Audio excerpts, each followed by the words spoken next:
Sejak Januari tahun ini, saya punya dibawa Tuhan dalam pengalaman bersama dengan Tuhan yang aneh-aneh, saudara. Tapi tidak nganeh-nganehi. Dan itu bagi saya pengalaman-pengalaman baru yang kadang-kadang saya belum pernah alami dan rasakan sebelumnya. Dan seringkali sampai hari ini pun saya masih kesulitan untuk bisa mendeteksi sebetulnya pengalaman-pengalaman itu apa yang sebetulnya Allah sedang ingin lakukan dan kerjakan. Satu di antaranya, pada suatu kali, ini belum pernah saya alami selama kami menikah. Maret ini 10 tahun, saudara. Saya berkata pada istri saya berkata begini, ada yang aneh saya lihat dalam hidupmu.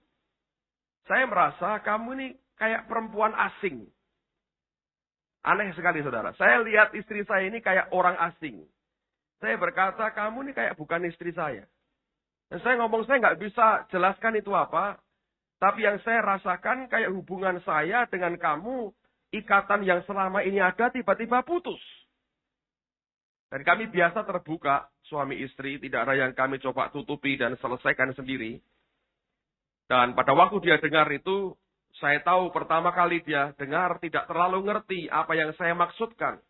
Bahkan saya yang mengatakan pun tidak pernah bisa mendeskripsikan dengan detail apa yang sebetulnya saya maksudkan.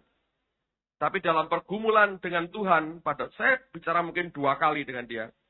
Waktu pertama kali saya bicara, saya berkata, kamu mungkin nggak terlalu ngerti.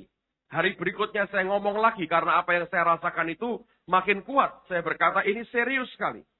Saya berkata, saya merasa seperti ikatan yang ada tiba-tiba putus. Saya nggak bisa komunikasi dengan kamu, padahal kami tidak ada masalah. Tidak sedang dalam persoalan, tidak ada apa-apa. Semua tidak ada masalah. Ya, banyak orang problem karena setelah numpuk bertahun-tahun lalu meledak jadi kesulitan. Tapi yang kami alami ini aneh. Saya berkata, saya nggak tahu ini apa, tapi kamu berdoa dengan Tuhan, saya juga berdoa. Apa yang sebetulnya Tuhan sedang mau katakan dalam hari-hari ini. Dan dalam pergumulan doa itulah kemudian Tuhan mengajar sesuatu. Dan tiba-tiba dipulihkan kembali karena pengalaman yang dia alami. Saya mau istri saya berikan kesaksian pagi hari ini. Akan memberkati saudara, percayalah. Karena apa yang dia dapatkan dari Tuhan itu indah sekali. 15 menit. Biasanya 2 jam dia bicara. Ya. Dia waktu dengar suami saya ngomong seperti itu, buat saya itu kayak shock ya. Saya kaget luar biasa. Jadi reaksi saya tuh saya jadi diem gitu. Saya diem, saya tidak bisa ngomong apa-apa. Cuman saya tahu, saya kalau sudah seperti itu, saya berdoa, saya sembahyang. Dan saya buka hati saya. Saya sembahyang, Tuhan, ini kenapa kok bisa seperti ini? Akhirnya saya tarik kembali, saya pikir-pikir, iya ya, kenapa saya sama dia kok rasanya seperti terputus? Setelah diomong itu saya baru kayak orang sadar gitu loh. Nah, waktu itu terus saya sembahyang, saya berdoa, Tuhan tunjukkan buat saya. Ini pasti kekeliruan dalam diri saya.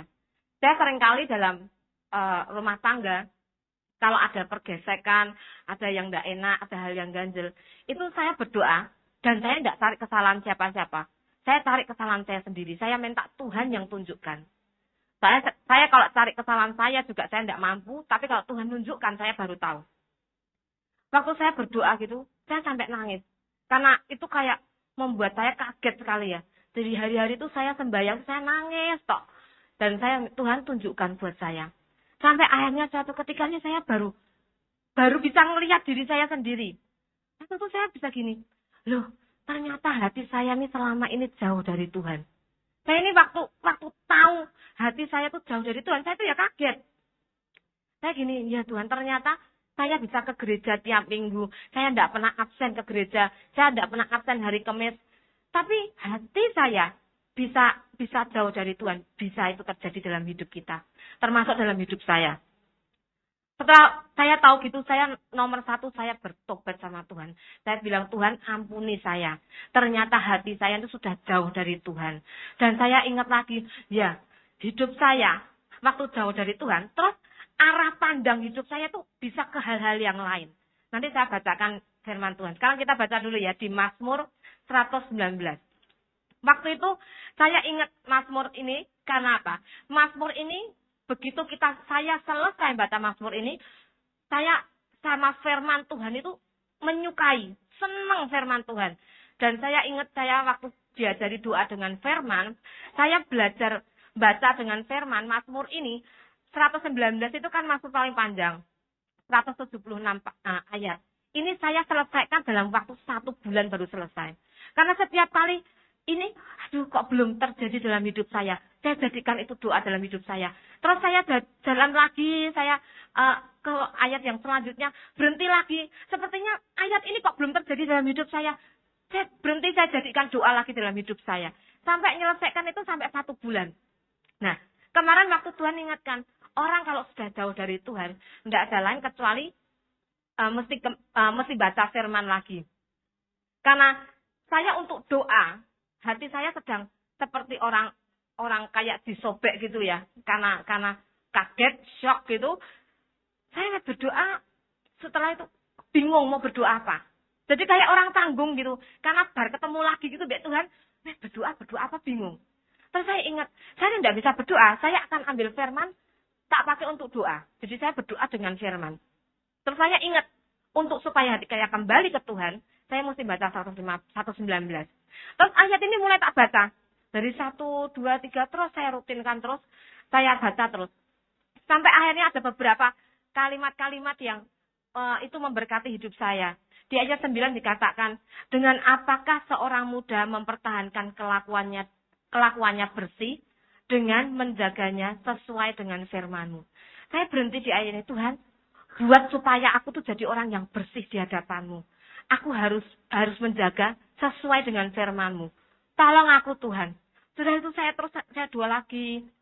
Di ayat 18 saya berhenti lagi. Singkapkan mataku Tuhan, supaya aku memandang keajaiban-keajaiban Taurat-Mu. Betul hari-hari sebelumnya saya baca Alkitab. Tapi keajaiban Tuhan itu tidak kelihatan dari firman Tuhan. Tidak ada sesuatu yang spesial. Baca ya biasa baca. Tapi tidak ada sesuatu yang spesial yang muncul di hadapan saya. Saya berdoa, singkapkan Tuhan. Supaya mataku tuh bisa ngelihat keajaiban-keajaiban Taurat-Mu. Saya berdoa, saya teriak, saya nangis sama Tuhan. Minta supaya ini terjadi dalam hidup saya kembali. Terus sudah, saya teruskan lagi. Sampai ayat 25. Dari 25 sampai 37 saya baca. Saya baca ini, saya cuma bisa nangis tok dengan Tuhan. Karena saya ngerti hidup saya berada di tempat ini pada waktu itu. Saya katakan gini, jiwaku melekat kepada debu. Di Alkitab saya ada urat-uratan. Saya tulis orang yang sedang di bawah. Orang yang sedang di bawah itu melekat kepada debu. Melekat kepada dunia. Hidupkanlah aku sesuai dengan firman-Mu. Nah itu seperti kayak jeritan dalam hidup saya ya. Terus saya katakan, jalan-jalan hidupku telah aku ceritakan. Dan engkau menjawab aku. Saya tahu bahwa masalah saya bukan dengan suami saya. Masalah saya karena hati saya jauh dari Tuhan. Terus saya baca terus ya. Terus ayat 29. Jauhkanlah jalan dusta daripadamu. Saya katakan Tuhan, saya tidak pernah berdusta dengan hidup saya. Apa yang saya alami, apa yang saya pikirkan, apa yang saya rasakan. Kalau itu iblis mulai ngintar mau masuk dalam hidup saya datang ke suami saya. Saya tahu dia imam dalam keluarga saya. Saya tahu saya datang kepada siapa. Saya tidak pernah ada dusta dalam hidup saya. Meskipun itu di pikiran sekalipun. Kalau itu iblis sudah mulai ngincar hidup saya. Dan itu membuat saya tidak bisa berdoa. Saya akan selalu datang ke dia. Saya ceritakan apa yang saya alami. Meskipun itu mungkin membuat, kalau istilahnya orang dunia, kayak ngisi-ngisi nih ya, kok cerita seperti itu dengan suaminya gitu. Tapi buat saya enggak. Karena saya mau hati saya itu merdeka. Saya bilang, Tuhan, aku mau menjauhkan jalan dusta dari hidup saya. Saya sudah cerita dengan suami saya apa yang saya alami. Apa yang ada di pikiran saya. Ya.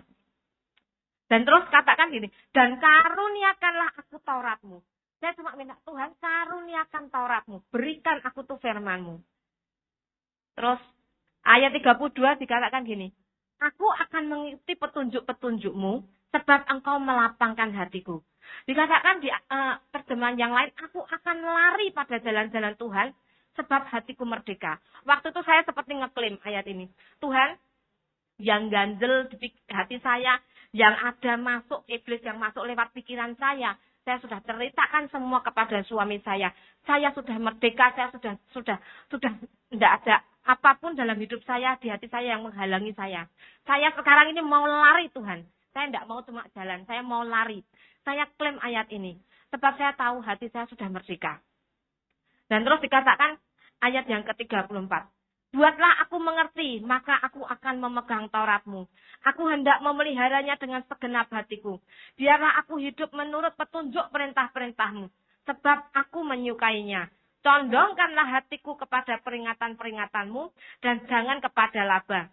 Lalukanlah mataku daripada melihat hal-hal yang hampa. Hidupkanlah aku dengan jalan-jalan yang kau tunjukkan. Waktu sampai di ayat ini, saya tuh seperti orang kayak diajari sama Tuhan. Saya dikatakan gini, kamu kepingin hidup menurut jalan-jalan yang kutunjukkan. Saya tuh seperti kayak orang komunikasi gitu. Saya mau, ya Tuhan, saya kepingin. Terus saya dinaikkan lagi. Kamu kepingin, tak lalukan dari matamu daripada melihat hal-hal yang hampa. Ya Tuhan, saya kepingin. Sebab kadang-kadang seringkali di pikiran itu terlintas gitu. Sesuatu yang membuat saya tuh tidak bisa berdoa. Ya, saya kepingin itu berlalu dari mata saya. Pikiran saya bersih dari gangguan-gangguan yang ada. Terus, kamu kepingin hatimu dicondongkan kepada peringatan-peringatanku dan tidak kepada laba. Ya Tuhan, saya kepingin. Sebab saya ngerti, begitu hati jauh sama Tuhan. Saudara ngerti, saya ini bisa, mata saya itu bisa dicondongkan ke arah yang lain. Saya senang perhiasan. Saya mulai beli-beli dan saya herannya Tuhan itu kok yang ngasih berkat gitu loh. Sampai waktu itu saya tuh takut-takut buat beli. Terus Pak Amos itu di sini ngomong, kamu tuh sering kali tanya Tuhan, ini buat siapa, ini buat siapa. Yang kali ini buat kamu sendiri. Saya tuh sampai kaget nih Tuhan. Oh, aku kepengen tuku saya wedi. Akhirnya Tuhan tuh ngomong gitu. Dan saya itu kayak orang dimanja gitu. Kepengen ini dapat, kepengen itu dapat gitu. Tapi terus lama-lama saya tahu, loh, hati saya tuh condongnya ke situ. Ke barang-barang perhiasan-perhiasan. Terus hati saya enggak ke Tuhan lagi. Mulai nyimpang. Dan saya ditanya, kamu kepengen enggak hatimu condong kepada peringatan-peringatanku dan tidak kepada laba? Laba itu sesuatu yang menguntungkan diri kita sendiri. Kita ngomong, ya Tuhan, saya kepengen. Terus dinaikkan ayatnya lagi. Kamu kepengen enggak hidup menurut petunjuk perintah-perintahmu supaya kamu menyukainya? Iya Tuhan, saya tuh kepengen seperti ini. Jadi saya tuh kayak ngomongnya, iya Tuhan, saya tuh kan kepengen seperti ini. Terus naikkan lagi ayat yang sebelumnya. Tuhan ngomong gini, kuncinya di ayat 34. Dikatakan gini, buat aku mengerti Tuhan, maka aku akan memegang Tauratmu. Aku hendak memeliharanya dengan segenap hatimu. Segenap hati. Terus saya diajari aku tuh gini, kamu enggak ngerti, dari mana kamu bisa megang? Nek saya enggak ngerti ini minum, saya enggak ngerti ini ada barang, dari mana saya bisa memegang? Saya enggak mungkin bisa memegang. Ya. Nah, firman Tuhan, perintah-perintah Tuhan tuh segini banyaknya. Alkitab ini luar biasa. Banyak sekali. Nek firman itu enggak dimunculkan, ya. Firman yang tertulis ini tidak dimunculkan jadi rema. Mana kita bisa tahu ini rema buat saya atau ini bukan? Begitu saya tahu ini firman dimunculkan, firman itu jadi rema dalam hidup saya.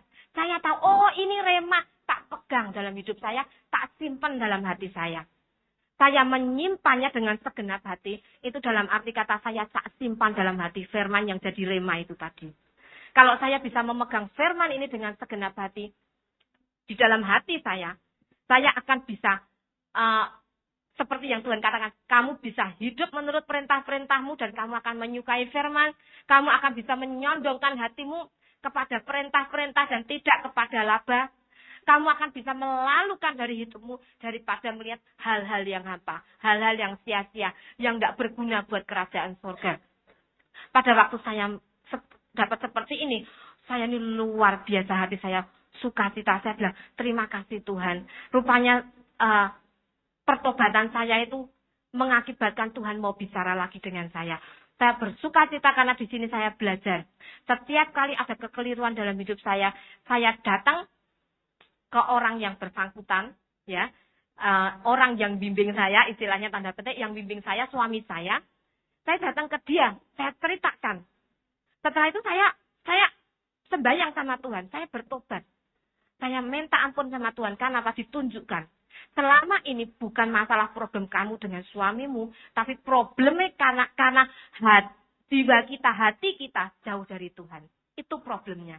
Dan itu menyebabkan iblis masuk dalam pikiranmu, menyebabkan kamu jauh dari Tuhan, dan kamu mulai menyukai hal-hal yang sia-sia, yang tidak berguna buat kerajaan surga. Itu kadang-kadang mau pikirkan sampai sebegitu rupa. Dan itu yang saya alami dalam hidup saya, dan saya bersuka cita. Tuhan setiap kali, tadi Tuhan katakan ya, hidup kita yang membuat kita berbeda dengan orang lain, yang membuat kita berbeda dengan orang Kristen, orang yang mengatakan Kristen, itu adalah kalau ada Yesus dalam hidup kita. Yesus dikatakan di Yohanes 1 itu sama dengan firman. Ya, Yesus itu Allah yang hidup. Berarti kalau Yesus itu Allah yang hidup, Yesus itu adalah firman, berarti firman yang hidup harus ada dalam hidup kita. Firman yang hidup itu yaitu rema. Ada banyak firman di Alkitab. Tapi kalau firman itu dimunculkan dari kita tidak mengerti sampai kita mengerti, itu namanya rema. Dan kalau rema itu ada dalam hidup kita, itu yang membuat kita berbeda dengan orang yang lain. Orang bisa ngomong, aku orang Kristen. Orang bisa datang ke gereja tiap minggu. Buktinya saya ngalami, hati saya bisa jauh dari Tuhan. Tapi kalau rema turun dalam hati saya, tinggal dalam hidup saya, tak pelihara di hidup saya, di hati saya tidak akan jauh dari Tuhan. Dan itu yang membuat saya akan berbeda dengan orang lain. Karena apa? Karena Yesus yang hidup, yaitu firman Tuhan, yaitu rema itu tinggal hidup dalam hidup saya. Di Tuhan. Ya, dibutuhkan cuma kejujuran sebetulnya dengan hati kita sendiri. Saya dengar waktu lalu mungkin sebulan yang lalu, Pak Yusak itu ke Ungaran doa 3 hari. Orang tanya kenapa? Dan dia berkata, oh Tuhan berkata kamu sudah nggak seperti dulu dengan aku. Bisa tuh hatinya ya melencengnya dan harus kembali doa 3 hari dengan Tuhan. Tidak ada orang kebal, saudara. Dan hati kita menipu sekali. Nanti kita bicara lagi soal itu. Sebab itu ini yang harus diperhatikan. Kalau orang merasa sudah safe, oh aku sudah Kristen, aku sudah bahasa roh. Hatiku selalu ke Tuhan. Ternyata belum tentu. Hati itu nipunya luar biasa. Dan membuat kita menyimpang tanpa kita sendiri yang punya hati itu menyadari bahwa kita sudah jauh dari Tuhan. Dibutuhkan orang lain sebetulnya untuk bisa mengerti kondisi kita.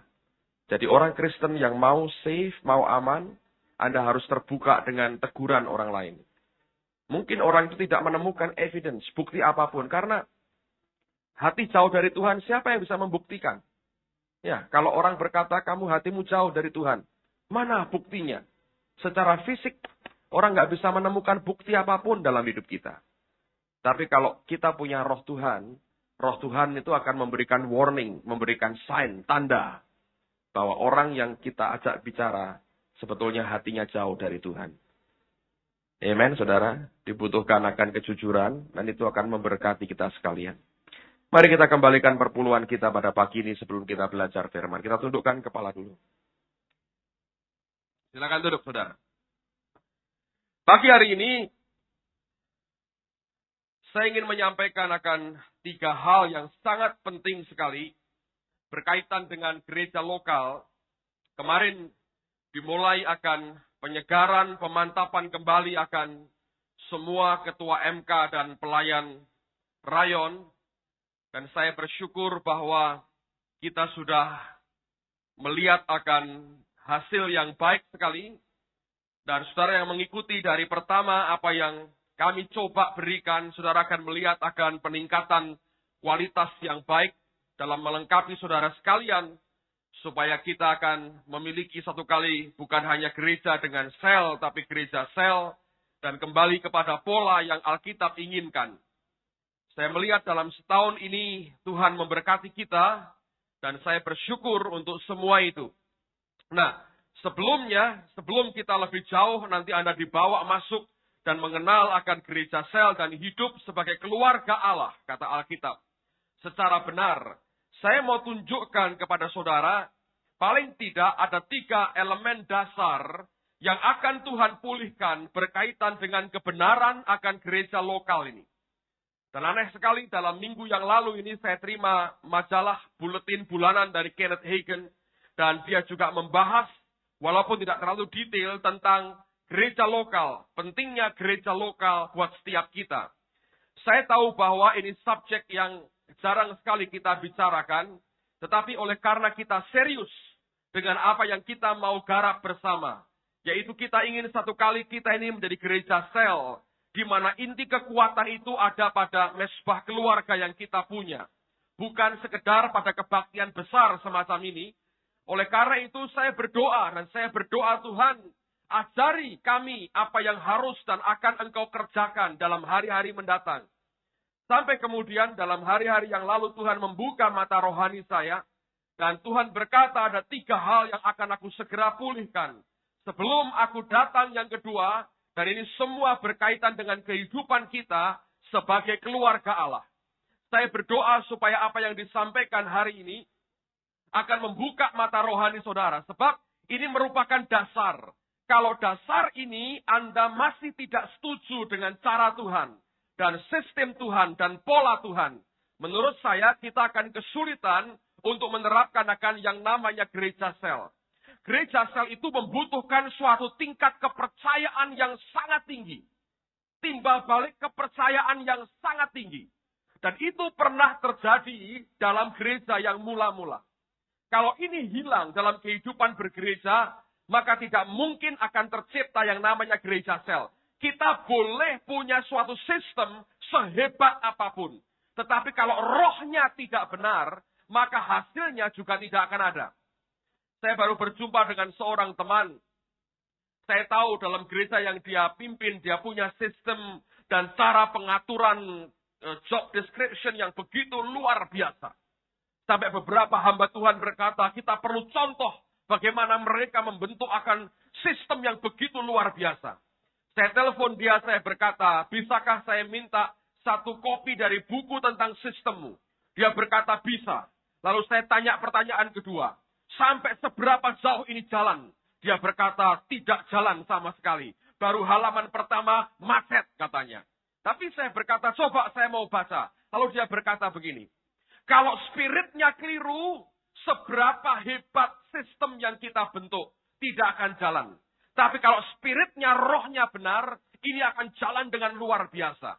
Dan saya belajar, oleh karena itu Anda perhatikan betul akan 3 elemen dasar ini. Ini 3 hal yang Tuhan akan pulihkan.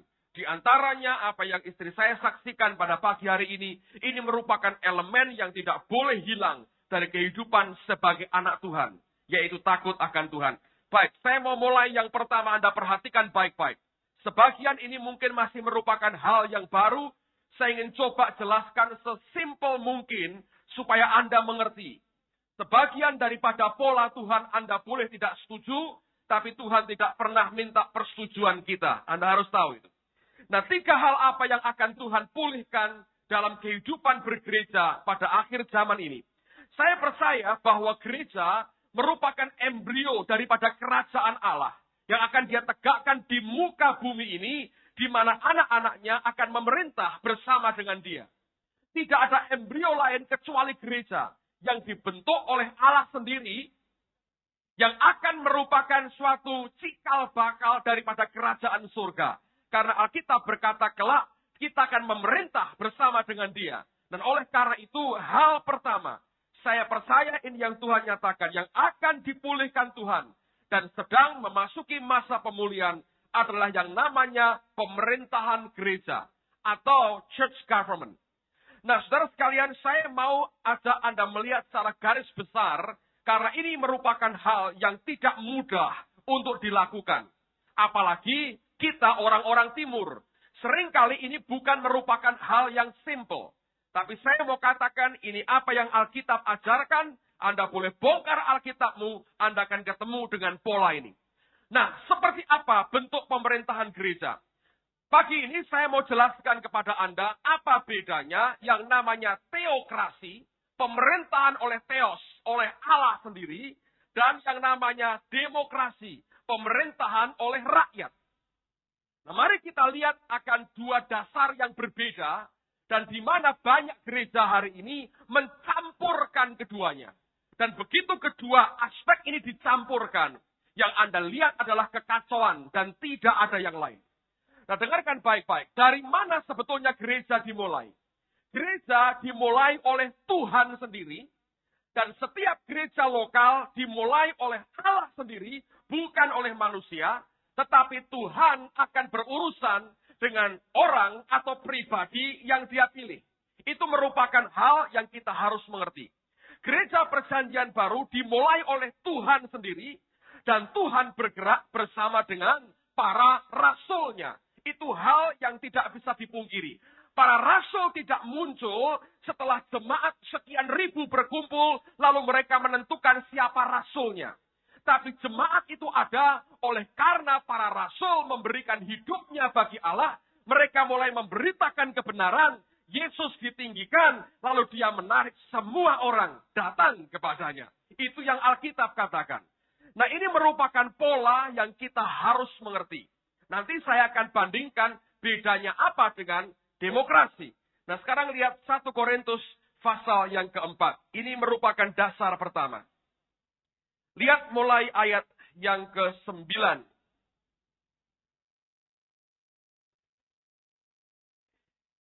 Korintus pasal yang keempat. Lihat mulai ayat yang ke-9. Sebab menurut pendapatku, Allah memberikan kepada kami, para rasul, tempat yang paling rendah. Sama seperti orang-orang yang telah dijatuhi hukuman mati. Sebab kaki kami telah menjadi tontonan bagi dunia, bagi malaikat-malaikat dan bagi manusia. Ini bicara soal kenyataan pelayanan, dicemooh, dihina orang, disiksa, dianiaya.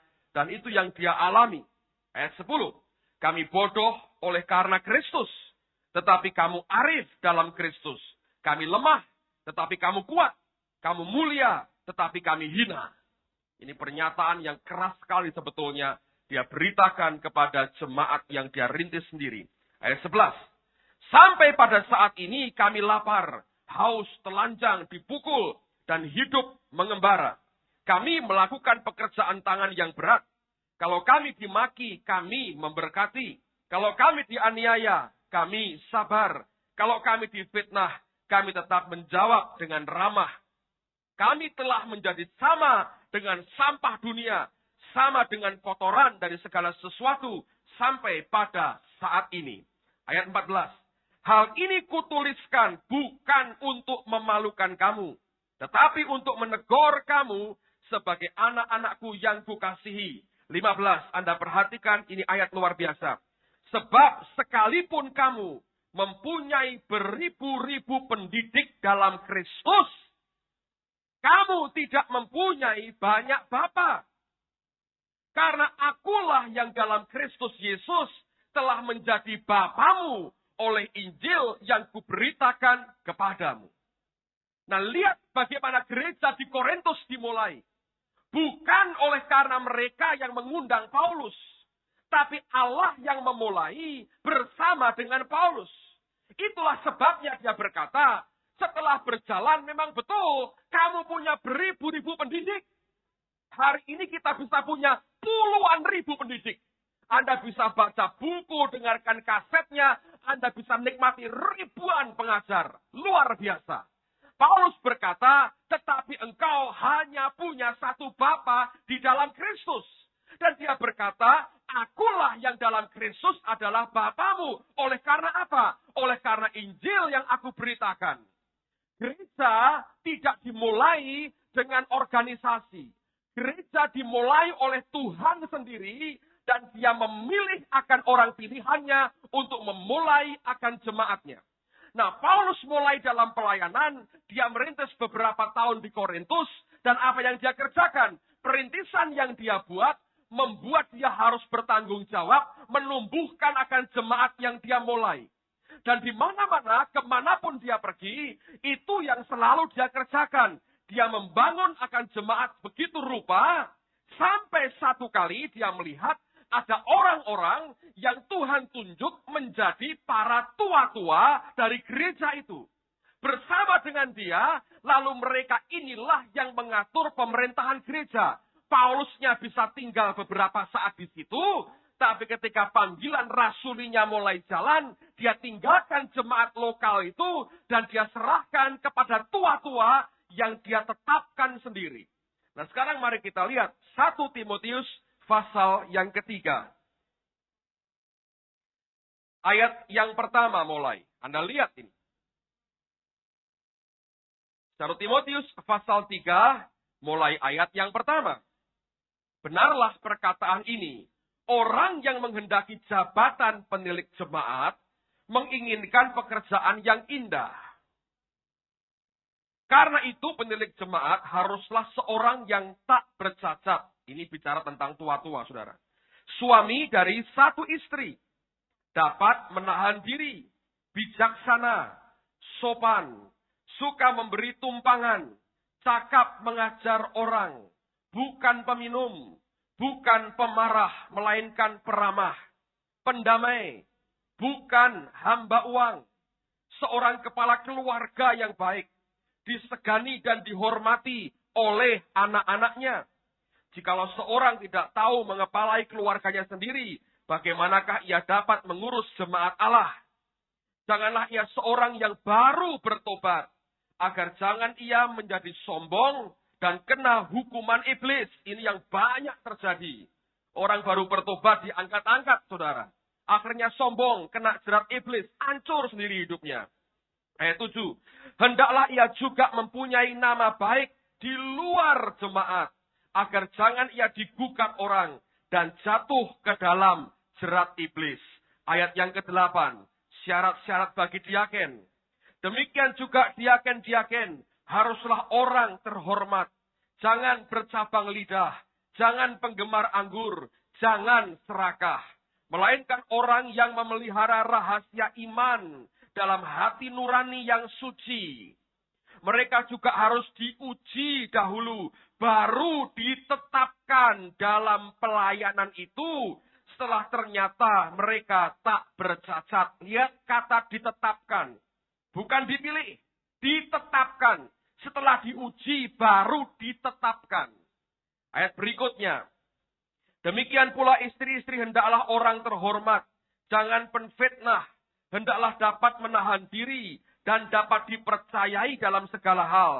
Diaken haruslah suami dari satu istri. Dan mengurus anak-anaknya dan keluarganya dengan baik.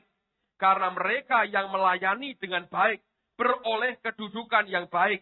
Sehingga dalam iman kepada Kristus Yesus, mereka dapat bersaksi dengan leluasa. 14.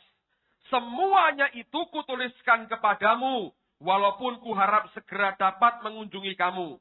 Jadi jika aku terlambat, sudahlah engkau tahu bagaimana orang harus hidup sebagai keluarga Allah. Lihat, pengaturan para pemimpin ini ditetapkan begitu rupa oleh Paulus. Dan Timotius yang harus menetapkan karena dialah pemimpin tunggal pada waktu itu. Tapi Paulus melihat sudah waktunya jemaat itu punya para elders, punya para tua-tua dan diaken. Untuk itu dia berkata, cari orang-orang yang semacam ini, kamu tetapkan mereka. Anda mengerti itu? Nah begitu penetapan terjadi, Paulus berkata, baru kamu bisa hidup. Bagaimana orang bisa hidup sebagai keluarga Allah? Itu prinsipnya. Tanpa prinsip ini diketahui, tidak mungkin kita bisa hidup sebagai keluarga Allah. Kita boleh punya sistem yang paling baik. Dan kita mau itu. Tapi kalau spiritnya keliru, tidak kita ngerti aturan Tuhan, tidak mungkin kita bisa hidup bersama-sama sebagai keluarga Allah. Teruskan sedikit lagi. Ayat berikutnya. Yakni jemaat dari Allah yang hidup, tiang penopang dan dasar kebenaran. Ini merupakan hal yang kita semua harus mengerti. Lihat lagi sekarang Titus pasal yang pertama. Apa yang Paulus katakan kepada orang yang dia serai untuk menggembalakan jemaat di tempat itu. Titus pasal yang pertama. Perhatikan mulai ayat yang kelima. Aku telah meninggalkan engkau di Kreta dengan maksud ini. Jadi di Kreta ada jemaat. Ya, belum ada para pemimpinnya. Titus yang ditinggal Paulus di situ. Paulusnya pergi meneruskan pelayanannya. Titus yang gembalakan jemaat itu. Lalu kemudian ini yang terjadi. Aku telah meninggalkan engkau di Kreta dengan maksud ini.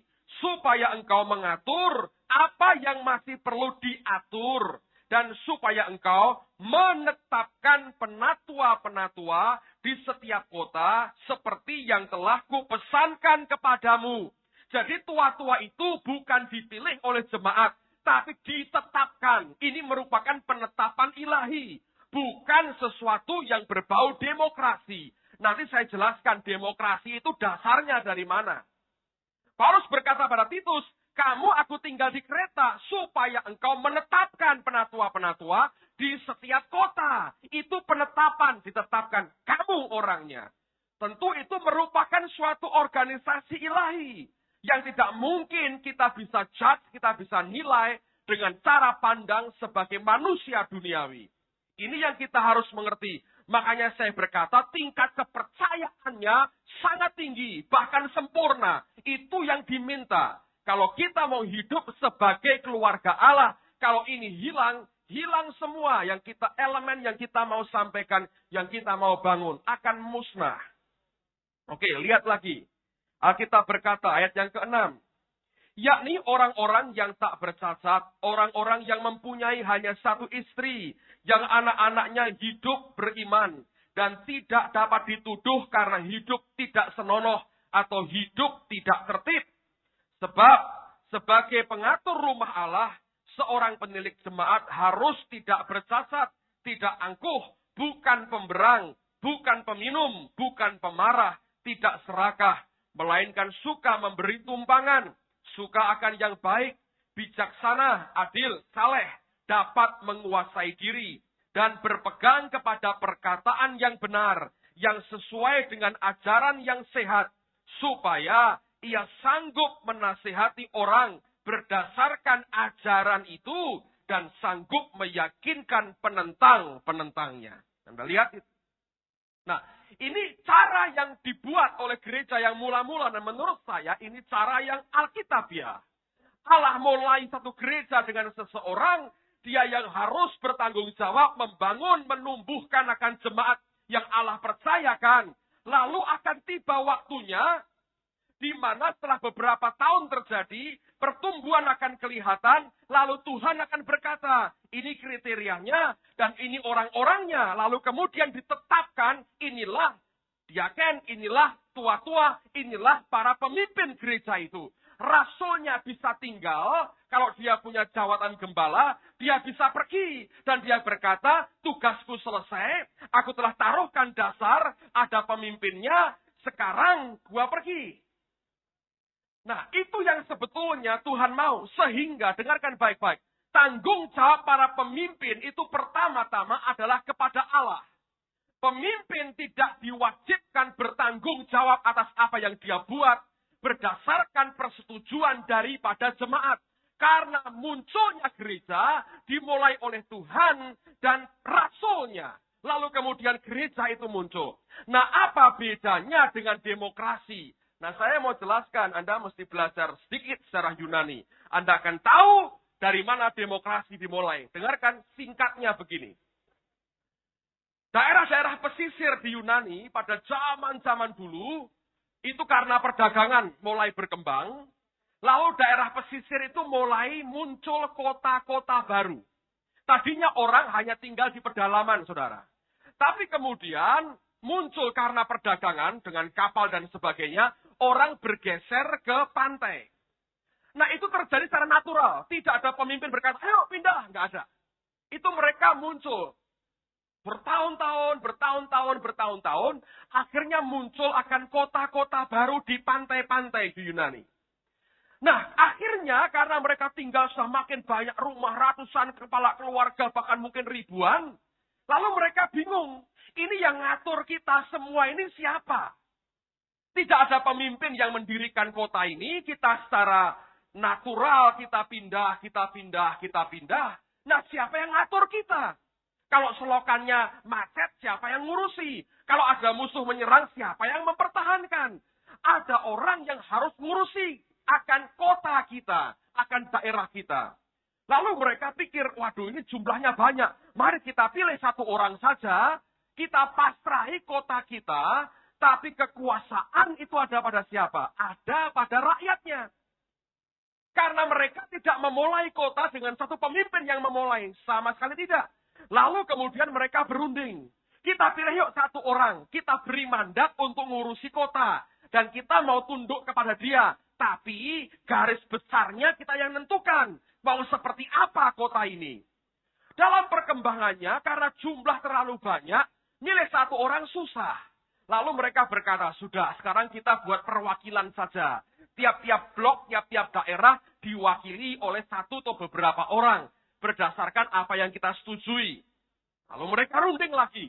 Makanya di Yunani itu banyak daerah-daerah seperti stadion, tempat di mana rakyat kumpul. Areopagus, tempat di mana orang-orang kumpul. Mengutarakan pendapat baru. Itu karena mereka saling kampanye untuk diri mereka sendiri. Nah, setelah itu muncullah perwakilan daripada rakyat-rakyat ini. Lalu dari perwakilan rakyat ini, mereka berkata, mari kita pilih dari antara kita yang kita anggap paling baik. Lalu masing-masing memberikan ide. Kalau gua jadi wali kota di sini, aku mau ini. Yang, aku mau ini. Akhirnya mereka rembukan, mereka vote. Oke, si A jadikan pemimpin. Nah, si A mimpin, garis besarnya ini kita mau kota seperti ini, lu mimpin. Itulah pertama yang namanya demokrasi. Jadi kekuasaannya memang dari rakyat, saudara. Seperti negara hari ini. Ya, kita mau pemilu Mei mendatang ini. Itu membuktikan apa sebetulnya? Membuktikan bahwa kekuasaan tertinggi di negara ini ada pada rakyat. Karena terlalu banyak, masa Anda mau rapat MPR tiap hari? 200 juta. Kumpulin di mana? Nggak mungkin kan? Anda milih wakil. Diatur oleh negara. Oh, 3 aja kontestannya masing-masing punya wakil. Anda nyoblos. Yang genah ya nyoblos 1. Yang nggak ngerti huruf coblosi semua. Yang nggak ngerti digambari. Gambar keempat fotonya dewe tempel ke. Mungkin, saudara ya. Pengacau-pengacau selalu ada. Ada yang begitu. Rame kan sekarang, masing-masing kampanye. Sebentar lagi akan teriak-teriak. Program saya ini, milih saya ini. Nanti dari mereka semua ini mewakili kita, mereka milih presiden. Nah 5 tahun sekali ditanya presidennya. Kalau perlu, sewaktu-waktu. Lu kerja apa? Mau nyusun anggaran begini-begini. Setujui dulu nggak rakyat? Ini rencana anggaran belanja negara. Setuju nggak? Setuju. Kotong muncul. Setuju. Misalnya saudara ya. Setuju. Jadi. Semua harus begitu. Kenapa? Karena otoritas tertinggi di negara ini diakui. Di semua negara yang menganut demokrasi diakui. Rakyat yang paling berkuasa. Nah sekarang gereja dalam pertumbuhannya nyampur. Kenapa? Tidak ada lagi yang namanya trust. Bisa karena dalam perjalanannya para pemimpinnya nggak karuan. Dia pakai duit, dia manipulasi kekuasaan begitu rupa bisa. Tapi juga muncul berbagai macam problem. Sehingga mereka berkata, somebody harus kontrol somebody. Kita harus kontrol orang-orang ini. Lalu di-mix, saudara. Itulah yang muncul, saya tidak nentang kelompok tertentu, tapi saya bicara fakta. Itulah yang terjadi, lalu muncul pilihan majelis. Sebagian pakai nama, sebagian pakai foto. Rakyatnya jemaat suruh nyoblos. Yang mana? Akibatnya kekuasaan di mana sebetulnya? Di jemaat. Dan itu ide mana? Demokrasi. Dan menurut saya, not biblical. Anda akan lihat orang-orang yang secara manusia berpengaruh, mereka akan dipilih. Bukan berdasarkan rohani didoakan beberapa orang dan Allah bicara pada pemimpinnya. Ini, tetapkan leadernya. Bukan. Lalu orang mulai kampanye. pilih saya. Mungkin kalau gereja ya halus, saudara.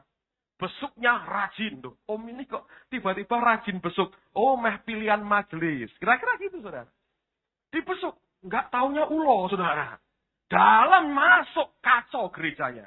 Holy Spirit-nya mati. Tunjukkan kepada saya satu gereja saja. Yang pakai sistem begini. Dan selalu bisa bergerak dengan roh Tuhan bebas. Tunjukkan kepada saya. Bahaya. Pemimpinnya ini, atau para pemimpinnya siapa yang kontrol? Saya berkata jujur, iya ada bahayanya. Tapi maaf saudara, itu sistemnya Tuhan. Kalau itu dia yang pilih, dia mau begitu, so what? Mau apa kita? Panggilan kita bukan menentukan mana yang baik. Panggilan kita adalah mana yang benar. Seperti apa yang Alkitab katakan dan obey. That's it. Dan itu bagian yang paling sulit. Nah, saya beri contoh saudara. Saya beri contoh. Ini bukan kabar baik buat Anda yang tahu organisasi. Saya tahu gitu. Tapi kalau Anda cinta firman, Anda akan ngerti. Lihat Kisah Rasul pasal 4. Sebab kalau ini tidak jelas, tidak mungkin kita bisa buat gereja sel. Nggak bisa. Karena itu tingkat kepercayaan tinggi sekali. Karena kelak kekuasaannya bukan pertama-tama kelihatan bersatu orang one man show. Gembala-gembala kecil itu. Dan para gembala kecil, ketua-ketua sel ini harus ngerti. Anda ditetapkan, artinya Anda diberi kepercayaan. Kerja ini. Sekalipun ada orang di bawah saudara yang lebih hebat, kami tidak peduli. Kami di belakang saudara. Waktu gereja berkata, kamu pemimpinnya, Anda pemimpinnya. Oke, nah sekarang lihat tingkat kepercayaannya seperti apa. Kalau ini hilang, nggak mungkin gereja sel, nggak mungkin, saudara. Karena kepercayaan timbal balik. Kalau para pemimpin tidak ada kepercayaan, kami tidak akan buat gereja sel. Ada seorang pendeta besar, saya cerita sedikit. Saya nggak perlu sebut nama lah. Saya berkunjung ke gerejanya, dijemput oleh salah seorang stafnya. Saya tanya, kamu bergereja sel nggak? Oh, kita pernah punya. Tapi oleh pendeta kami dibubarkan semua. Loh kok bisa kenapa? Ya, akhirnya beberapa kelompok itu dirikan gereja sendiri. Nah karena pemimpinnya akhirnya nggak percaya, bubarin semua. Padahal dia berkata sebetulnya bagus. Ada beberapa yang nakal memang. Nah kalau Anda fakta sebetulnya dengerin baik-baik. 10 keluarga itu bisa mendirikan gereja sendiri, saudara. Tak ajari kalau mau, saudara. Kalau mereka ngasih perpuluhan aja, hidup pendetanya beres. Hidup seperti mereka. Jadi buat gereja sel itu sebetulnya dibutuhkan kepercayaan yang tinggi. Nah Anda sebagai pemimpin, kami percaya banget. Anda bisa buat gereja sendiri. Tak ajari sisan, malah coron nenek perlu, saudara. Tapi itu trust, kepercayaan. Nah gereja kalau hilang ininya, hilang. Pak, saya merasa belum, tapi Anda dipercayai. Nah sekarang lihat tingkat kepercayaan seperti apa yang harus muncul. Kisah Rasul pasal 4. Ini hal yang sensitif, tapi saya mesti ngomong apa adanya. Ayat 32. Adapun kumpulan orang yang telah percaya itu, mereka sehati dan sejiwa. Nanti saya akan cerita, para pemimpin itu juga punya accountability. Penundukan dirinya kepada siapa mereka. Oke? Lihat dulu akan tingkat kepercayaan ini. Adapun kumpulan yang telah percaya itu, mereka sehati dan sejiwa. Dan tidak seorang pun yang berkata bahwa sesuatu dari kepunyaannya adalah miliknya sendiri. Tetapi segala sesuatu adalah kepunyaan mereka bersama. Dan dengan kuasa yang besar, rasul-rasul memberi kesaksian tentang kebangkitan Tuhan Yesus. Dan mereka semua hidup dalam kasih karunia yang melimpah-limpah. Sebab tidak ada seorang pun yang berkekurangan di antara mereka. Karena semua orang yang mempunyai tanah atau rumah menjual kepunyaannya itu. Dan perhatikan, diapain itu setelah laku? Lalu mereka membagi-bagi dengan dasar, oh roh berkata, gue bagi-bagi. Gitu. Alkitab berkata, lihat. Dan hasil penjualan itu mereka bawa. Dan mereka letakkan di depan kaki rasul-rasul. Lalu dibagi-bagikan kepada setiap orang sesuai dengan keperluannya. Yang bagi siapa? Para pemimpinnya. Makanya nanti komplain. Waktu sudah terlalu banyak urusan, komplain. Nggak bisa lagi. Lalu mereka bentuk diaken itu, saudara. Stefanus, Filipus, 7 orang itu untuk ngurusi meja. Bukan, oh roh berkata ini duit sana, roh berkata ini duit sana. Nyatanya nggak begitu. Yang lebih membuat saya bersyukur, karena telah ada Alkitab berkata ayat berikutnya, ayat 36. Dengerin baik-baik. Demikian pula dengan Yusuf, yang oleh rasul-rasul disebut Barnabas. Artinya anak penghiburan. Seorang Lewi dari Siprus. Sejarah gereja mengatakan ini orang kaya raya. Tuan tanah. Punya tanah yang luas di Siprus. Kalau Anda ke Israel, Anda akan dengar cerita yang sama. Tentang Barnabas ini. Ini tuan tanah sebetulnya. Alkitab berkata apa? 37. Ia menjual ladang miliknya. Lalu membawa uangnya itu. Dan meletakkannya di depan kaki siapa? Rasul-rasul. Nah, Anda lihat. Trust. Oleh karena dia percaya dan dia hidup seperti ini. Barnabas yang sama akhirnya jadi apa, saudara? Rasul. Lihat betapa hebatnya Alkitab ini. Kenapa cerita tentang Barnabas ditulis? Karena Tuhan mau berkata, orang dengan hati seperti ini, dia akan jadi orang pilihannya Allah. Barnabas ini yang ngangkat Paulus, Barnabas yang ngangkat Markus, saudara. Ini orang-orang besar sebetulnya. Pertama yang dikirim ke Antioquia siapa? Barnabas. Yang berkata, Paulus itu benar. Siapa yang pertama melihat? Barnabas. Yang lain takut dengan Paulus. Barnabas berkata, gua bawa dia. Paulus tidak mau dengan Markus. Dia berkata, gua bawa, gua layani. Sampai kita punya Injil Markus hari ini. Dari orang ini sebetulnya. Hatinya luar biasa.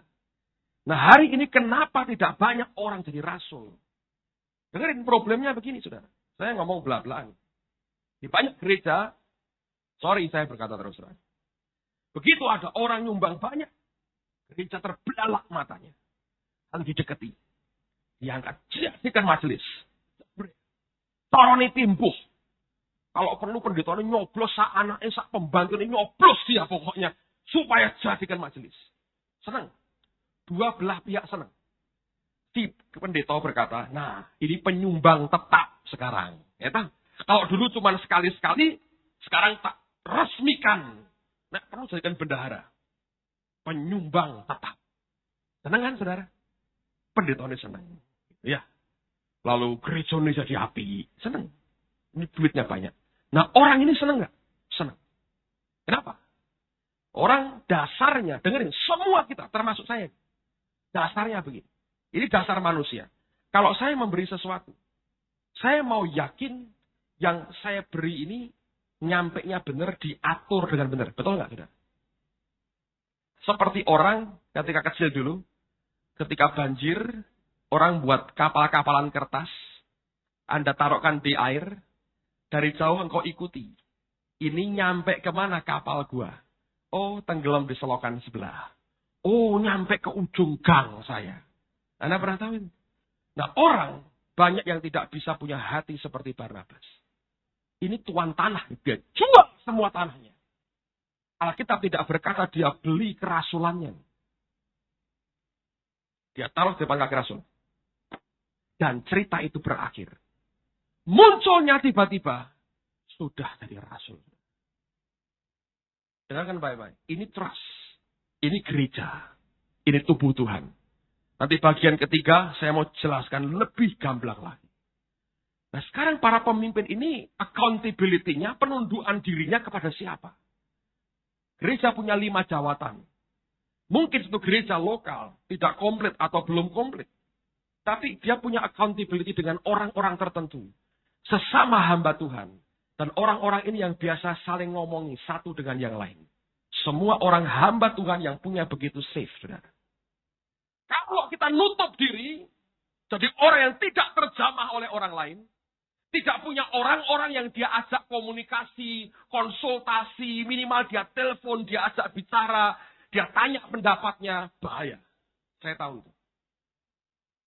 Tapi itu merupakan bagian dari sistem Tuhan. Kalau Anda lihat, contoh misalnya, Petrus masuk rumah Kornelius. Jemaatnya ribut. Yang ribut Yerusalem. Petrusnya diundang ke Yerusalem sidang. Ini di tempat yang berbeda, tapi mereka punya accountability. Saling penundukan diri satu dengan yang lain. Jadi dia harus jelaskan kenapa. Ketika ribut soal sunat, saudara, Paulus dengan Timotius ke Yerusalem. Dengan Barnabas. Dan mereka ribut juga, dengan Titus juga, mereka ke Yerusalem, mereka bilang, apakah harus sunat? Kalau Anda baca, di Yerusalem itu yang jadi gembalanya, pemimpinnya bukan Petrus akhirnya. Karena Petrusnya pergi, Yakobus yang keluar. Nah mereka rapat. Petrus ngajukan pendapat, Paulus ngomong, mereka tukar pikiran, keputusan terakhir pada Yakobus. Saya berpendapat begini, itu keputusannya. Dan itu yang dijalankan, saudara. Tentu dari antara mereka berdoa, memikirkan, bicara. Lalu kemudian diputuskan. Dan tidak lagi berkata, jemaat yang ribuan dikumpulkan, setuju nggak? Nggak ada. Sebab ini bukan organisasi dunia. Saudara mesti ngerti, ini harus dari dasar, basic buat kita. Paulus sendiri, ketika dia jadi rasul, dia pelayanan. Dia perlu recognition, pengakuan dari para pemimpin di Yerusalem. Galatia berkata, dia ke Yerusalem ketemu dengan Yakobus, dengan Yohanes, dengan Petrus, dia berkata, mereka ini soko guru jemaat. Untuk apa? Perlu recognition, pengakuan dari mereka. Akhirnya mereka jabat tangan Paulus, artinya kamu rasul. Diakui. Pasal berikutnya geger sama Petrus, karena soal makan itu. Petrusnya pelin-pelan ditegur. Tapi itu accountability di antara mereka. Saling penundukan diri di antara para pemimpin. Dan setiap pemimpin seharusnya dia punya orang-orang yang bisa jewer dia, beritahu dia, nepuk punggungnya. Hati-hati. Anda tahu, itu cara Tuhan. Dan jangan buat cara sendiri, saudara. Anda mengerti? Nanti pada bagian terakhir dari training yang MK ini, saya minta Pak Ardian akan jelasin cara kita ngatur gereja. Untuk para pemimpin, cara struktur duit masuknya, mana keluarnya, siapa yang ngeluarin tanda tangannya siapa. Anda akan tahu semua. Di situ harus terbuka, semuanya terbuka. Tapi soal policy, kok gini. Itu urusan Tuhan dengan para pemimpin. Saya ngomong terus terang apa adanya. It's not a matter our own desire. Itu bukan masalah keinginan kita sendiri. Tapi harus pergumulan antara Allah dengan para pemimpin itu sendiri. Itu gereja, saudara. Pada waktu pertama kali kami memulai gereja ini, Tuhan bicara sama saya start gereja. 91. Saya buat kesalahan fatal banget. Apa yang saya buat, saudara? Takut-takut. Belum hidup dalam roh. Benar-benar saya maju mundur. Ada banyak tokoh-tokoh senior di sekitar saya. Akhirnya kompromi dah. Ini kalau nggak diangkat jadi tua-tua, nanti ribut. Tua-tua semua. Gereja mulai dengan berapa? 10 atau berapa? 11. Nah 11 tua-tua. Kalau rapat jam-jaman. Hasilnya 0. Ribut kok di sini. Tua-tua semua. Tuek-tuek. Waduh, saya bilang, wah repot. 3 tahun, saudara. Menurut saya itu sengsaranya luar biasa. Anda keliru nerapin, Anda coba kompromi dengan, karena kamu takut dengan manusia, kompromikan itu habis. 3 tahun. Itu cukup buat saya, 3 tahun cukup. Tuhan berkata, tidak bisa lagi. Akhirnya mereka sendiri yang berkata, wah tidak jalan nih. Kita bubarin aja. Bubarkan, tua-tua ngangkat awak diri semua, lalu bubar semua sendiri. Setelah bubar, serahkan pada kami bertiga, ada orang satu lagi. Enggak jalan juga. 3 orang enggak jalan. Akhirnya saya sadar. Karena Tuhan tanya, aku mulai dengan siapa? Nah aku Tuhan. Aduh kayak begitu. Dan itu yang membuat tiba-tiba Tuhan beri pembaruan. 3 tahun lalu. Saya bilang, ini. Love me or leave me. Saya bilang. Dan mereka leave me. Left me. Past tense. Bagus. Untung terjadi. Kalau enggak, dodol kita hari ini, sudah. Banyak teman-teman yang ngerti. Ya Pak Marso ya. Ludruk kita munggah semua. Ya baru tensinan. Untung terjadi. Secara pemerintahan gereja. Hari ini kalau enggak, saudara. Remuk betul. Waduh. Ya orang dari buahnya bisa ketahuan. Ini yang terjadi. Akhirnya saya bilang, sejak 3 tahun lalu saya bilang, saya Pak Mimin di sini. Tuhan mulai dengan saya. That's it. Dan berat sekali selama 3 tahun itu, saudara. Mungkin 2 tahun lebih sedikit ya. Hampir 3 tahun. Berat. Sendiri. Sampai kemudian akhir tahun lalu. Jelas. Lihat, ini divine sekali. Pak Ardian. Tuh, berikan hidupnya. Sekarang rodok. Enteng saya. Saya punya orang lain. Bukan cuma saya tok sendiri. Minimal kami sekarang berdua. Dari tim pastoralnya. Saya punya kerjaan jadi 80% ringan, saudara. Nah, kerjain bagus sekali. Banyak orang-orang kantor. Coba lihat kantor kami sekarang. Lain, saudara. Dulu kayak SD Inpres. Kuning dan abu-abu. Sekarang kantornya Ciputra aja gak menang sama kita. Karena warnanya warna begitu.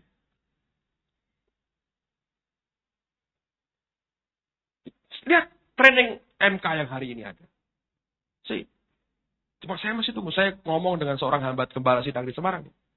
Saya bicara, Pak Ardian siap. Dan dia sharing dengan saya, Agung, kamu nunggu berapa tahun? Saya bilang, ya 3 tahun sejak kita 3 tahun lalu. Dia bilang, gua nunggu lebih dari 5 tahun. Untuk ada orang berikutnya yang bisa sama-sama dengan saya. Saya masih tunggu lagi. Pak Yosea saya masih tunggu, Pak. Ibunya harus, katanya ibunya, nanti sebentar lagi. Kita akan tahu. Kita akan tahu. Nah Pak, kalau sudah banyak, lalu Bapak, kalau Tuhan suruh pindah, saya pindah, saudara. Oh, Petrus Agung selesai di Injil Kerajaan. Pindah ke Norwegia. Pindah ke.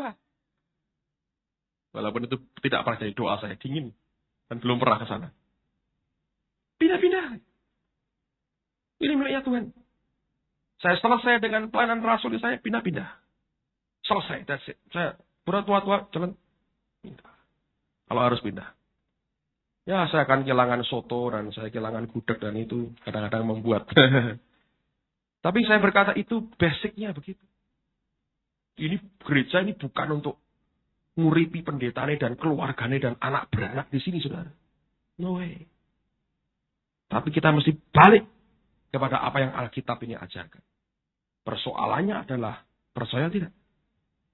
Kalau tidak, ya memang tidak mungkin terjadi. Hidup sebagai keluarga Allah bersama-sama. Anda bisa ngerti. Banyak gereja, pendetanya di kontrak 3 tahun ya. Kerjaannya apa? Khotbah. Ya bagus juga kalau mau gitu, lebih enak mungkin. Gajinya lebih gede-gede itu, saudara. Fasilitas diberitanya Pak Marso yang muliai saya dulu. Oh itu. Tanpa tanggung jawab. Ada apa-apa? Majelis. Ada apa-apa? Majelis. Santai aja sambil ngerokok. Tapi itu gembala bayaran, saudara. Dan tidak seperti yang Alkitab katakan. Amen. Masih 2 lagi. Sabar sedikit. Yang kedua. Di samping pemerintahan gereja. Yang kedua adalah saya percaya Tuhan akan memulihkan yang namanya takut akan Tuhan. Apa yang istri saya saksikan, saya berdoa memberkati saudara. Sekaligus mengingatkan bahwa kita tidak ada yang kebal dari hati yang menjauh kepada Allah. Jadi kita perlu orang lain untuk mengingatkan, saudara. Tanpa orang itu ngerti bukti otentik nangkep basah Anda sedang apapun, apa yang terjadi pada rohmu sebetulnya orang sekitar akan tahu. Nah, lihat dulu akan Alkitab. Yeremia pasal 17.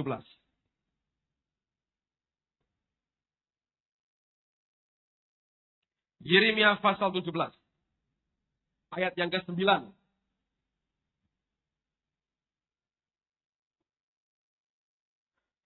Yeremia 17 ayat yang ke-9. Alkitab berkata begini. Betapa liciknya hati lebih licik daripada segala sesuatu. Hatinya sudah membatu.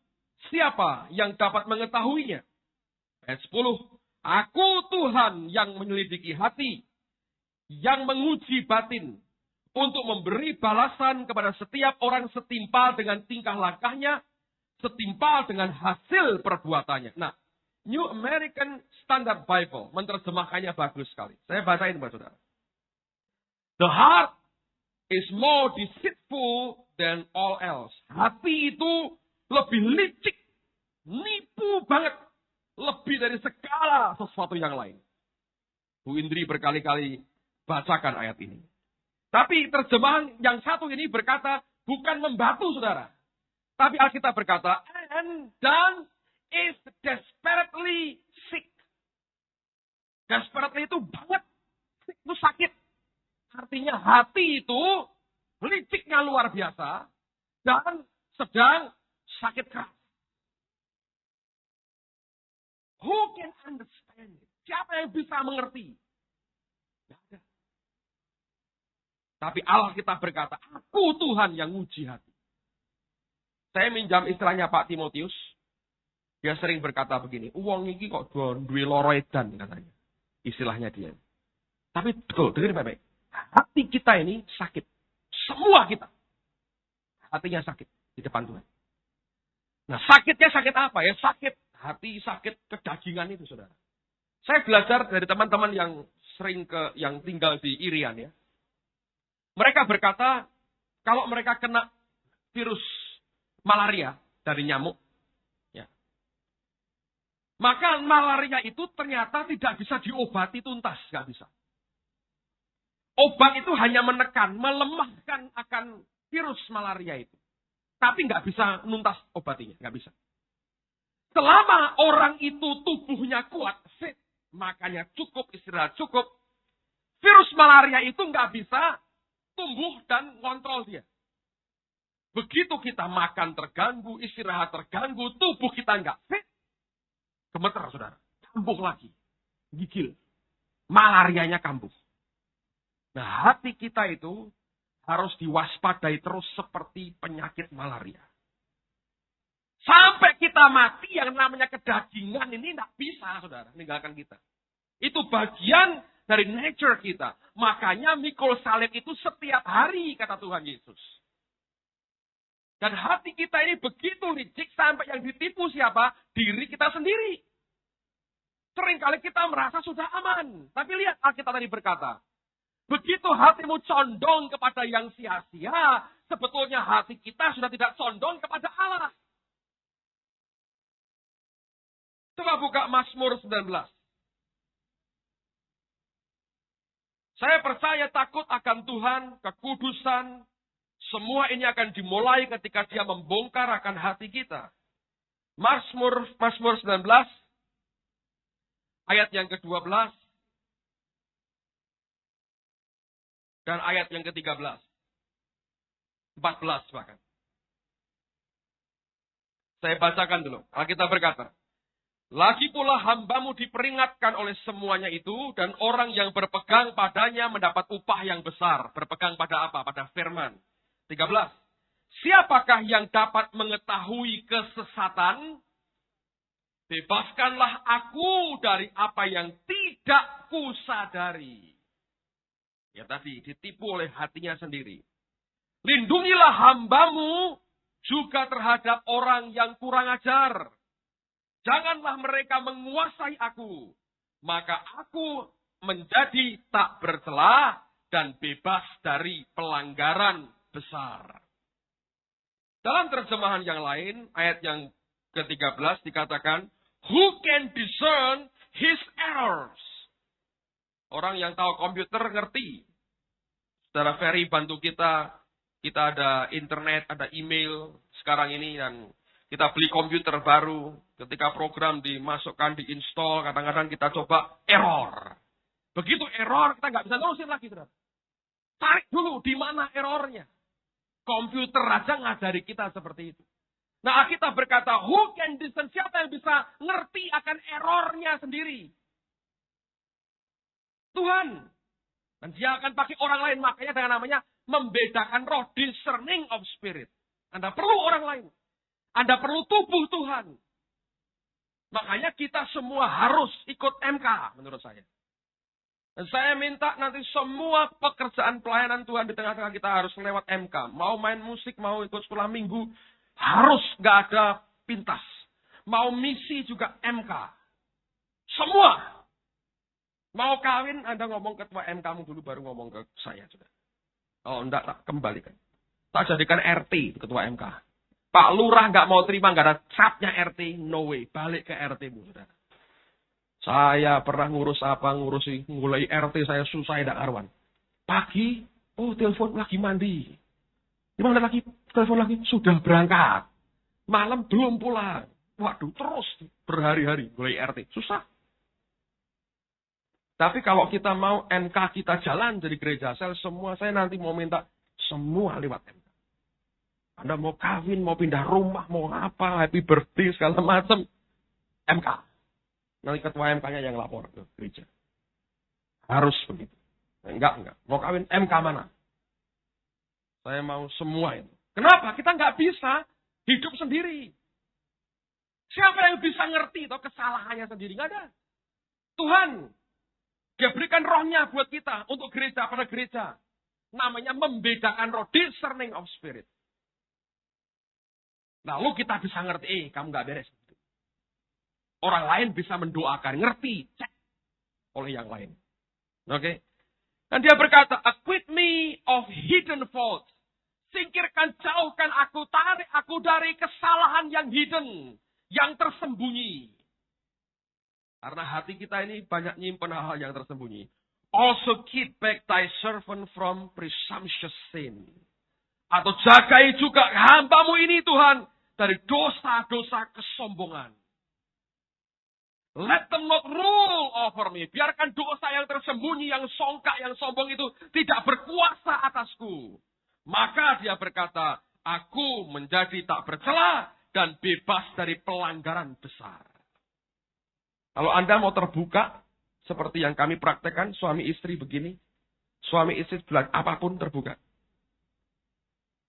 Saya senang sekali tuh Pak Yusak kalau ngajari bagus.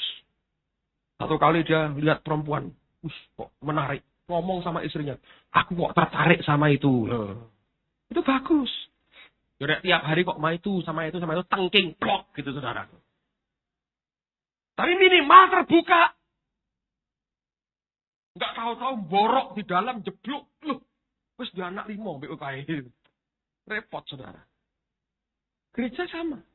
Anda punya kelompok, Anda punya sel, mesbah keluarga, Anda bisa ngomong sama mereka. Ini problem. Nah ingat Alkitab berkata kita mesti jaga rahasia iman. Dengan hati yang tulus. Anda harus perlu belajar, nyimpen, nutup mulut. Tidak untuk jalan saya jelaskan apa yang Tuhan mau pulihkan yang ketiga. Tapi itu penting sekali buat kita. Anda perlu punya family. Punya orang-orang yang bisa mengasihi saudara. Sebab apa yang terjadi kalau hati orang jauh dari Tuhan? Ibrani pasal 12. Ibrani pasal 12.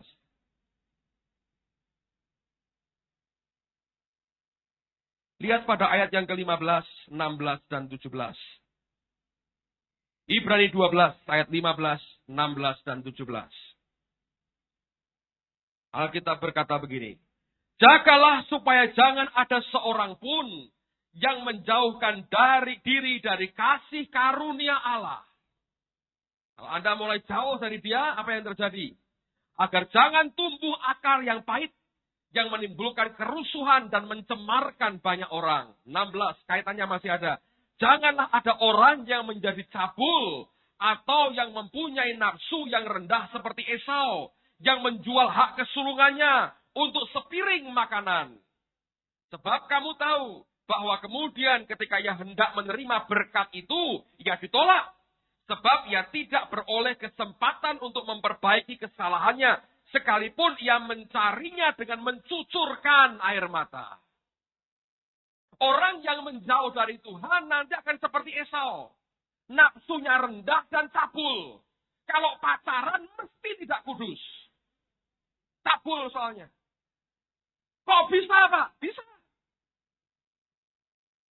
Berarti hidupmu, caramu bergaul, berpikir, semuanya nafsunya rendah dan cabul. Karena kita jauh dari kasih karunia Allah. Makanya orang perlu belajar jujur dengan dirinya sendiri.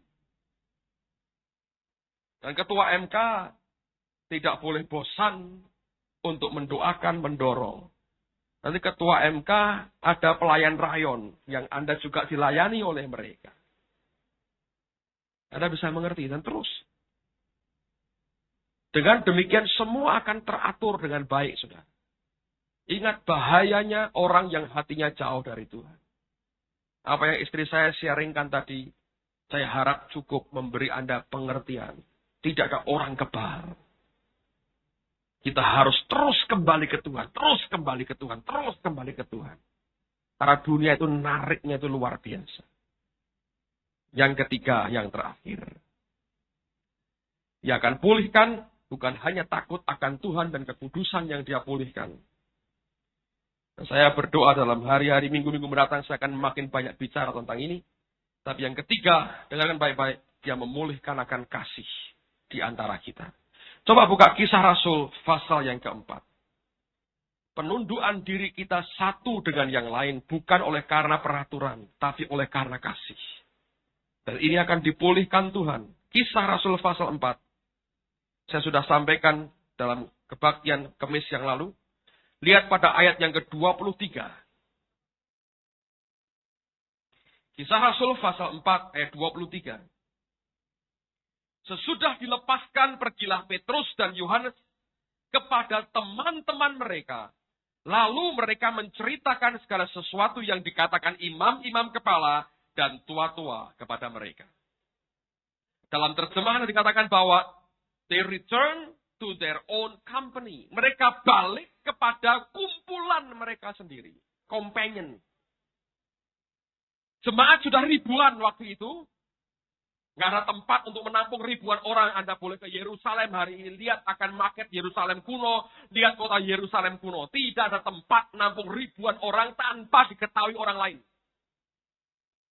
Di tembok ratapan ya mereka kumpul. Tapi tidak mungkin orang Kristen kumpul di situ. Di rumah.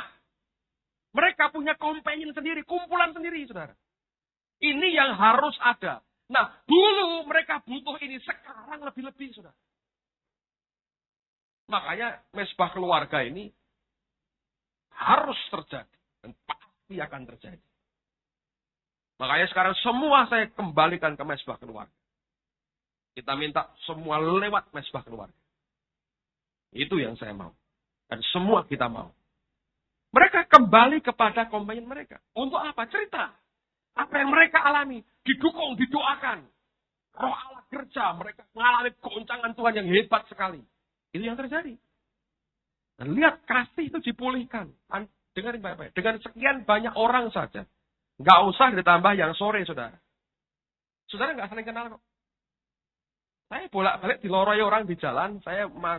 Mereka ketawa manoy. Saya model, ya. Saya tanya, sopo kui? Saya nggak tahu, saudara. Maaf, saya harus berkata jujur. Anda hilang di tengah orang banyak. Tapi kalau Anda punya kumpulan sendiri, companion sendiri, kepercayaan diberikan kepada saudara dan para pemimpin, itu merupakan satu kumpulan, bukan geng-gengan, saudara ya. Kalau diproteksi kesalahan, ditutup-tutupi tanpa dicoba diselesaikan. Tapi kalau Anda punya keluarga. Hidup sebagai keluarga. Tentu untuk sampai kepada yang ideal, kita akan terus belajar. Tapi minimal hari ini Anda punya orang lain. Teman-teman sekitar yang tahu, bisa Anda ceritakan keluh kesahmu. Dan mereka mendoakan saudara. Mereka mengangkat hidup kita. Mereka membangkitkan lagi roh kita oleh karena doa-doa mereka. Ini basic, saudara. Nah, lihat sekarang apa yang perlu dan akan terjadi. Saya mau tunjukkan satu hal lagi. Ini yang Allah bicara jelas pada saya. Efesus pasal yang ke-6. Buka tentang perlengkapan senjata rohani. Lihat ayat 13. Pak, kasih kok melompat peperangan rohani. Nggak melompat, saudara. Saya mau tunjukkan sesuatu. Efesus 6, 13. Sebab itu ambillah seluruh perlengkapan senjata Allah, supaya kamu dapat mengadakan perlawanan pada hari yang jahat itu dan tak berdiri sesudah kamu menyelesaikan segala sesuatu. Jadi, berdirilah tegap, berikat pinggangkan kebenaran. Jadi perintah pertama itu berdirilah tegap, saudara. Banyak orang mikirnya soal senjatanya terus. Kalau Samuel paling suka pedang roh, anak saya. Tapi perintah pertama, berdirilah tegap. Nah, dikasih senjata, berdirilah. Nggak bisa, tegap. Ada tegap nggak? Enggak, Pak. Masih begini. Iya, nggak apa. Perang kok begini. Berdirilah tegap. Itu perintah pertama. Anda tegap nggak hari ini? Enggak, Pak. Lagi berdosa, bertobat. Jujur dengan diri sendiri. Gitu. Amen. Alkitab berkata, berikat pinggangkan kebenaran, berbaju sirahkan keadilan, breastplate. Breast itu dada, plate itu ya plate, saudara. Ya, berbaju sirahkan itu di dada, tutup dada, gitu ya. Keadilan, 15, kakimu berkasutkan kerelaan untuk memberitakan Injil damai sejahtera dalam segala keadaan. Pergunakanlah perisai iman, sebab dengan perisai itu kamu dapat memadamkan semua panah api dari si jahat, dan terimalah ketopong keselamatan dan pedang roh, yaitu firman Allah. Dan seterusnya. Nah, dengar Bapak. Kalau Anda teliti, semua perlengkapan senjata Allah ini untuk memproteksi bagian depan kita. Kalau Anda lihat tentara Roma, ini gambaran tentara Roma, lihat. Namanya saja breastplate, tutup dada. Memang untuk nutup dada. Lalu ada perisai. Perisai kan nggak dipakai gini. Nggak tahu saudara. Perisai kan begini. Mana ada tentara perang begini. Tentara pengen ya ini perang begini. Tentara normal begini kan. Tutup dada.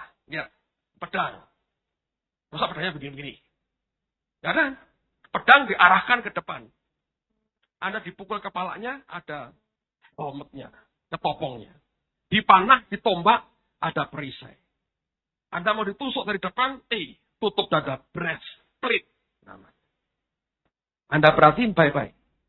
Punggungnya nggak ada proteksinya. Baca ya? Nggak ada backplate, nggak ada, saudara. Breastplate. Punggungnya terbuka sebetulnya. Lalu proteksinya apa punggung kita? Proteksinya adalah our brother and sister in Christ. Saudara-saudari dalam Kristus sendiri adalah proteksi punggung kita. Orang Kristen akan langsung collapse. Kalau yang those who are supposed to protect our back then step from behind. Mereka yang seharusnya menjaga punggung kita, nusuk dari belakang. Collapse, saudara. Dan Tuhan ngamuk dengan orang kayak begitu. Pengkhianat itu katanya. Saudara punya MK. Anda punya kelompok. Anda bergereja. Saudara-saudaramu, suami istri. Saudaramu sendiri yang diberi Tuhan untuk kita menjaga punggung kita. Yang depan iblis boleh datang. Beres. Yang belakang. Yang jaga saudara-saudara seiman. Orang Kristen kok. Kalau yang jaga di belakang, tusuk dari belakang. Dengerin, saya beri contoh satu. Yesus contoh. 3,5 tahun saya pakai istilah persilatan. Malang melintang di Yerusalem dan sekitarnya. Nobody touch it. Nggak ada orang bisa jamah dia. Pontius Pilatus. Nggak berani. Ya, pas ngomong tok. Herodes gemetar. Tidak ada satu orang pun bisa. Ya. Seret dia. Ya bisa. Kapan dia bisa diseret, saudara? Ketika his own brother cium dia. Yudas. Rompi. Kena nggak? Ketangkap nggak, saudara? Gereja itu filosofi hidupnya tinggi. Tidak memberi peluang pada pengkhianat. Yesus bilang, lebih baik tidak dilahirkan. Sebab dia yang jaga punggungnya Yesus. 3,5 tahun. Tidak ada orang bisa sama dia. Masuk baik salah dia obrak-abrik. Ya pas ngelus dodo. Tapi orang-orang ini ngerti.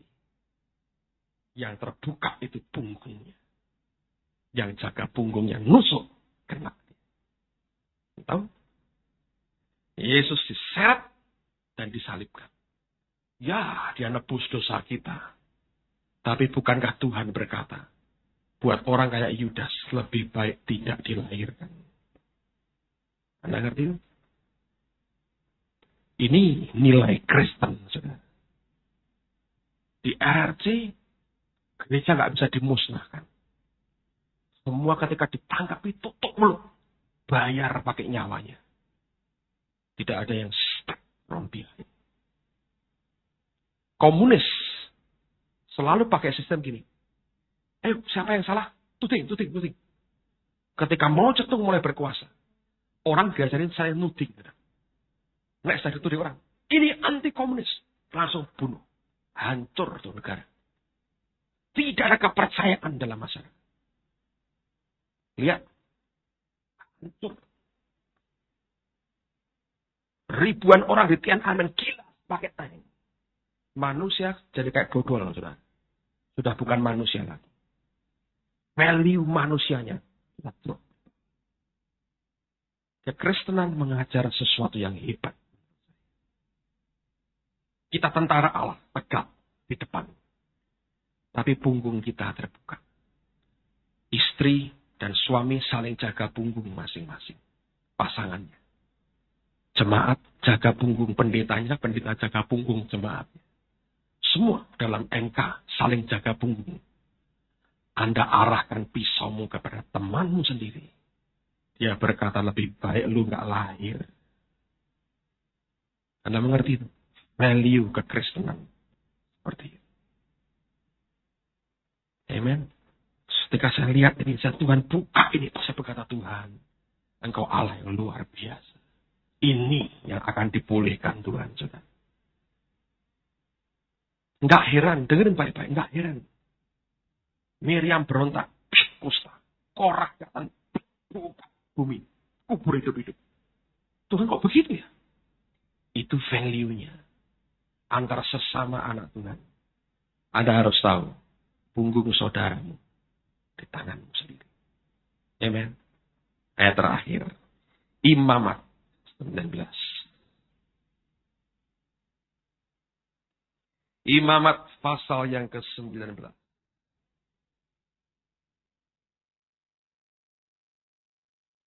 Lihat ayat yang ke-16. Jangan nusuk punggung orang lain, saudara. Karena engkau yang harus proteksi itu sebetulnya. Imamat 19. Ayat 16. Janganlah engkau pergi kian kemari, menyebarkan fitnah di antara orang-orang sebangsamu. Janganlah engkau mengancam hidup sesamamu manusia. Akulah Tuhan. Janganlah engkau membenci saudaramu di dalam hatimu. Tetapi engkau harus berterus terang menegur orang sesamamu. Dan janganlah engkau mendatangkan dosa kepada dirimu karena dia. Janganlah engkau menuntut balas. Dan janganlah menaruh dendam terhadap orang-orang sebangsamu. Melainkan kasihilah sesamamu manusia seperti dirimu sendiri.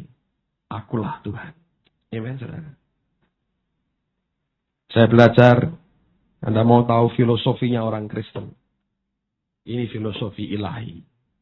Anda terapkan dalam hidupmu. Hidup kita tidak akan sama lagi. Mari tundukkan kepala saudara. Sembayang, siapkan dirimu terima tubuh dan darah Yesus.